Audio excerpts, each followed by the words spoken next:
description of the service and grounding requirements for the fourplex apartment complex generally aligns with the National Electrical Code guidelines.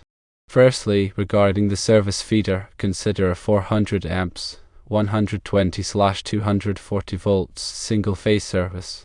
This is installed in a 3-inch metal rigid conduit. Use two 600 mcm copper conductors for ungrounded or hot conductors. One 500 mcm copper conductor should be used for the grounded or neutral conductor. Secondly, for subfeeders to individual apartments, each apartment should have 100 amps breakers to feed each apartment. Use number 2 copper conductors for ungrounded or hot conductors. A number 3 copper conductor should be used for the grounded or neutral conductor.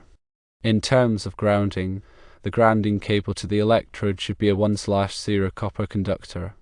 The grounding wire to each 100 amps panel should be number 6 copper wire.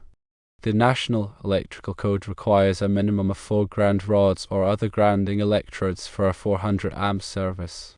The grounding electrodes must be spaced at least 6 feet apart. The grounding wire connecting the service equipment to the grounding electrodes should be at least 1/0 copper conductor. The grounding wire connecting the individual apartment panels to the main grounding system should be at least number 6 copper wire.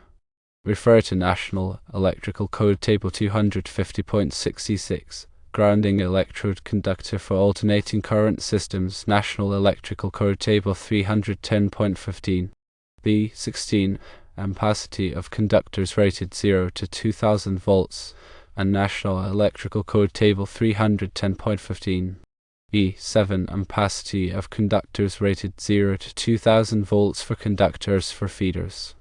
These are general guidelines, and specific requirements may vary based on local codes and regulations.